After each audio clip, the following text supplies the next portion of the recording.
What's up everyone, and welcome back to Top 5 Central. Today we're looking at the top 5 YouTubers who quit school to do YouTube full time. Now if you're interested in entering my huge $100 Amazon gift card giveaway that I just started yesterday, all you have to do is click the link in the description and follow all the steps there.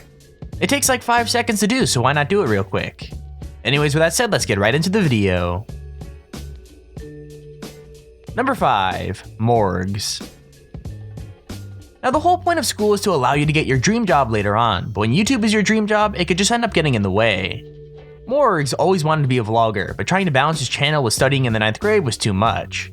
He was only getting around 3 hours of sleep a night and was constantly feeling sad and run down, so he made the decision to quit and focus on YouTube full time. Immediately, he was able to double his amount of content, as in the month he quit, he made 23 videos in 25 days. He also seems incredibly happy with his decision.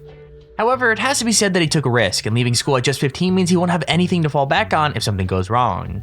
At the end of the day, he's doing what makes him happy, but he might come to regret it in the long run. Coming from a personal experience though, I totally understand why Morgz did it though, as I was actually going to go to college myself, but then I didn't because I wanted to pursue YouTube instead.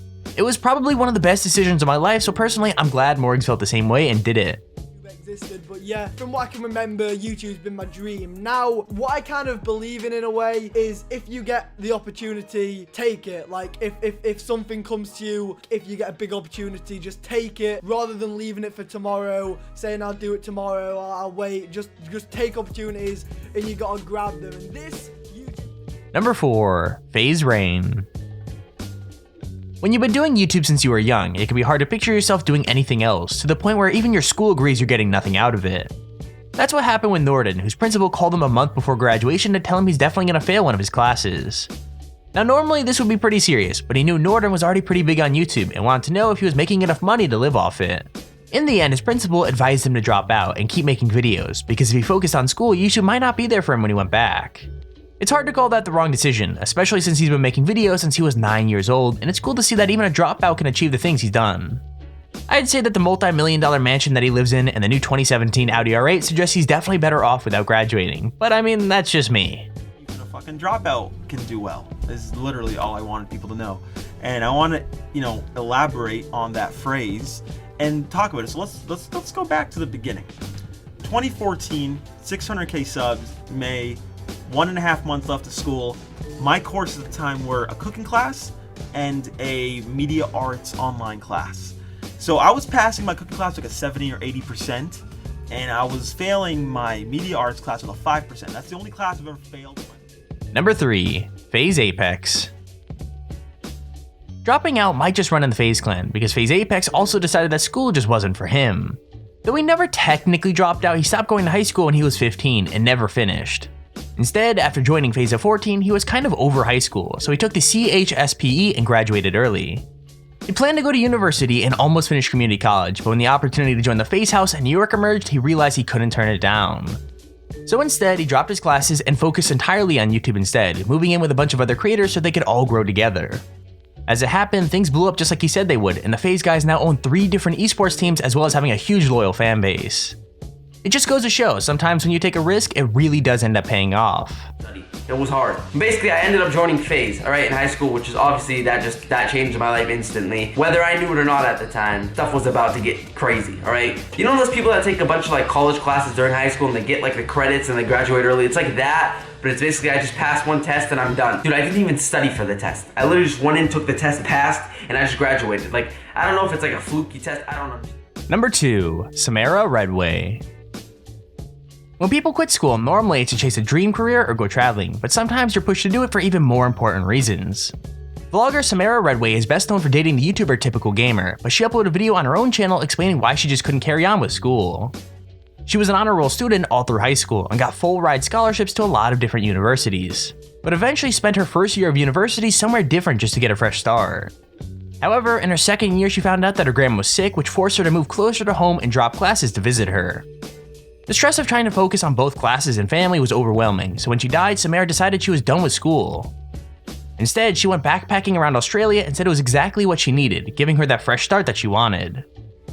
I don't really like it too much. It kind of like bursts my whole idea of what university should be. These people, like, they don't care about learning. And I don't want to say everyone. Like, I know there are some people that go to university and they study hard and like they're so passionate about what they want to do, and I think that that is amazing. But when I went to UBC, it was just a bunch of kids taking Adderall for final exams. If you don't know what that is, it's a study drug. Obviously don't do any drugs, but like I don't know why anyone would take a study drug. Like I've never tried it, so I don't know what it does, but why? Just study. I don't know, like all people cared about there were like...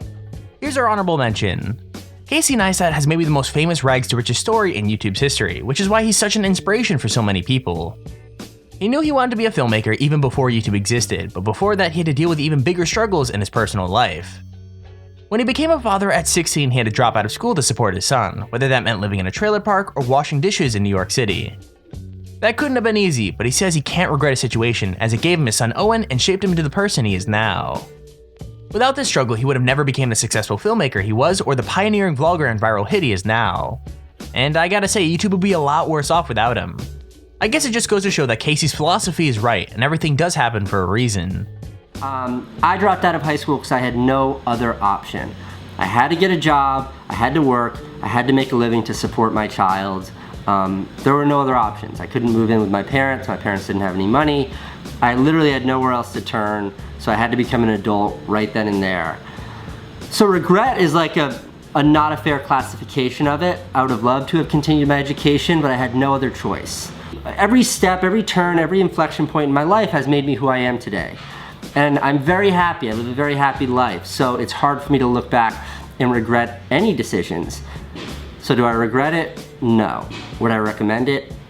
Absolutely not. Stay in school. Number 1. Team Epiphany. Sometimes if you want to commit to something all the way, there are sacrifices, and that's especially the case with YouTube. Team Epiphany's Jake found out the hard way when after 6 months of not taking any classes at all, his university contacted him demanding to know if he was in or out. Given the number of videos he was trying to put out and the amount of traveling he was doing to make them, he had no choice but to tell them he was out and be done with school altogether. Although he said the ride or die approach was never his plan, as he liked having school as a safety net in case YouTube failed, he said that he was ready to work hard and commit 100%. This was back in 2016, and right now he's set to hit 2 million subscribers, so it's a risk that is probably paying off for him. Months now, I literally just haven't been taking courses, and so the school finally contacted me and they're like, look, you're either in or you're not in. So I signed everything, and I officially 100% am dropped out of university to do YouTube as my full-time job, and that's crazy to me because it's something that when I was doing YouTube before, it was always in the back of my head that like, oh, well, I'm in school. And there's our video on the top 5 YouTubers who quit school to do YouTube full time. Before I end the video, I want to say that if you're thinking about dropping out of school and trying to be a YouTuber full time, I'd think otherwise if I were you. These are some of the success stories, but trust me when I tell you it didn't work out for everyone, so stay in school. Anyways, if you enjoyed the video, please feel free to leave a like down below and subscribe so you see whenever we upload a video. Also, if you have your own top 5 or top 10 idea, feel free to just show me a handy form in the description to submit it. With that said, thank you for watching, hope you enjoyed, and I'll see you all in the next video.